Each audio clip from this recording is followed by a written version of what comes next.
இன்றைக்கும் கர்த்தருங்களோடு கூட பேசும்படியாக கொடுத்த வசனம் மத்தேயு 26:37 வசனம்.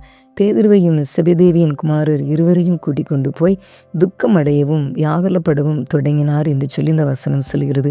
இன்றைக்கு கேட்டுக்கொண்டு இருக்கிற குடும்பத்தின் பிள்ளைகளாகி உங்கள் ஒவ்வொருவரோடு கூட கர்த்தர் பேசுகின்றார். பிரியமானவர்களே, கலக்கமும் தீயிலும் யாரையும் விட்டு வைப்பதே இல்லை. பிரியமானவர்களே, இயேசு கிறிஸ்துக்கு கூட கலக்கங்களும் திகைப்பும் வியாகுலங்களும் வந்தன. ஏனென்றால் கெத்செமனி தோட்டத்தில் அவர் சொன்னார், என் ஆத்துமா மரணத்துக்கு ஏதுவான துக்கம் கொண்டு இருக்கிறது அப்படின்னு சொல்லி மத்தேயு 26:38 கூட வாசிக்கிறோம். இயேசுவே அந்த வியாகுலம் கலங்க செய்தது என்றால் அவருடைய பிள்ளைகளாகிய நமக்கு அது பாதிக்காமல் இருக்குமா? நிச்சயமாய் கலக்கங்களும் உபத்திரமும் வரும் என்று அறிந்துதானே இயேசு சொன்னார், திடன் கொள்ளுங்கள், நான் உலகத்தை ஜெயித்தேன் என்று. அப்படியானால் இயேசு ஏன் கலங்க வேண்டும்? அப்படின்னா நிந்தையும் அவமானங்களையும் அடிகளையும் உள்முடியும் தாங்க வேண்டுமே அப்படின்ற பயமா, மரண பயமா? இல்லை பிரியமானவர்களே, அவர் பாவிகளின் கைகளிலே தன்னை ஒப்புவிக்க வேண்டுமே, பாவமறியாத நான் பாவமாக வேண்டுமே, பிதாய் தனக்கு இமைப்பொழுது தம்முகத்தை மறைப்பாரே என்பதை குறித்து தான் அவர் கலங்கினார். பிரியமானவர்களே, கலக்கத்திற்கும் பயத்திற்கும் பரிகாரம் ஒன்றுதான். இன்றைக்கு நாமும் கூட அநேக நேரங்களிலே பல பிரச்சனைகள், நெருக்கங்கள், வியாதிகள், பல நெருக்கங்கள், இன்னல்கள் சொந்து கொள்ளும் பொழுது கலக்கம், பயம் நம்மை வாட்டுகின்றது. ஆனால் ஒன்றே ஒன்று, அதற்கு காரணம் ஒன்று, ஜெபம் மட்டும்தான். பிரியமானவர்களே, ஜெப வேலைதான் கர்த்தர் கரம் நம்மை தேற்றுகிற வேலை. ஜெப வேலைதான் நம் கலக்கத்தை மேற்கொண்டு தைரியம் அடைய செய்கிற வேலை. பிரியமானவர்களே, இயேசு கிறிஸ்து கூட கெத்செமனே தோட்டத்தில் எவ்வளவாய் கண்ணீர் ஊற்றி ஜெபித்தார் பாருங்க. ஆத்மாவை மரணத்தில் ஊற்றி ஜெபித்தார். ஆத்ம வியாகுலத்தோடு முகங்குப்புற விழுந்து ஜெபித்தார். ஜெபித்து முடிந்ததும் பெரிய தைரியம் அவருக்கு வந்தது. எழுந்திருங்கள், போவோம், வாருங்கள் என்று சொன்னார். அப்படியானால் பாருங்க, இன்றைக்கு ஒவ்வொருடைய வாழ்க்கையிலும் அப்படித்தான். ஜெபம் இருக்கும் பொழுது, கர்த்தரோடு கூட ஐக்கியம் தொடர்பு இருக்கும் பொழுது கர்த்தர் தேற்றுவார், பலப்படுத்துவார், ஒரு தைரியத்தை கொடுப்பார்.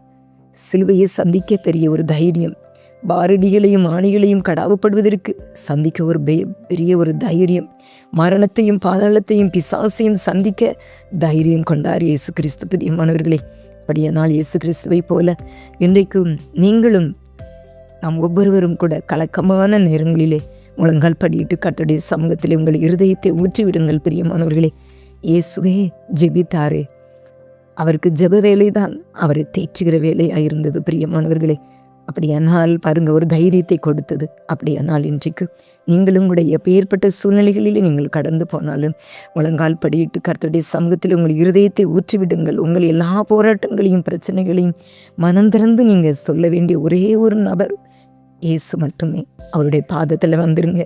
கர்த்தரிடத்தில் உங்கள் பாரத்தை சொல்லிவிடுங்க. பிரியமானவர்களே, கர்த்தர் நிச்சயமாய் உங்கள் பாரங்களை மாற்றுவார், உங்கள் சுமைகளை மாற்றுவார். அதற்காகத்தானே கர்த்தர் இயேசு கிறிஸ்து கல்வாரியில் இத்தனை நொறுக்கப்பட்டார், அவமானப்படுத்தப்பட்டார், பிழியப்பட்டார், காரி துப்பப்பட்டார், எவ்வளவோ வேதனைப்பட்டார். அத்தனையும் சகித்து கொண்டார் அல்லவா? உங்கள் கவலைகள் எல்லாம் அவர் மீது வைத்துவிட்டு விசுவாசத்துடன் காத்திருங்கள். பிரியமானவர்களே, அப்பொழுது ஒரு தேவ சமாதானம் உங்கள் இருதயங்களையும் உங்கள் சிந்தைகளையும் கிறிஸ்து இயேசுக்குள்ளாக காத்துக்கொள்ளும்.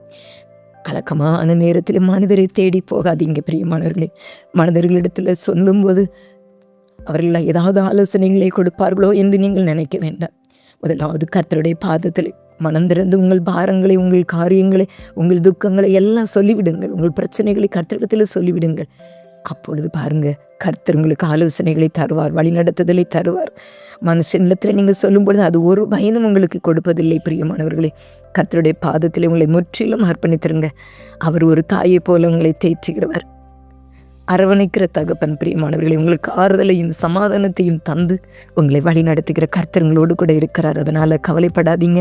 இயேசு கிறிஸ்துவை ஜெபிக்கும் போது வியாகுலப்பட்டு ஜெபித்தாரே, அப்படியானால் இன்றைக்கு நீங்களும் கூட உங்கள் எல்லா சூழ்நிலைகளிலும் கர்த்தரை உறுதியாக பிடித்து கொள்ளுங்கள். காலை முழங்கால் படியிட்டு செவியுங்கள். கர்த்தர் உங்கள் விண்ணப்பத்திற்கு பதில் தந்து உங்களை ஆசீர்வதிப்பார், உங்களுக்கு சமாதானத்தை நிம்மதியும் தந்து வாழ வைப்பார். அப்படிப்பட்ட கிருபைகளை தேவன் உங்களுக்கு தந்தல்வராக. ஆமென்.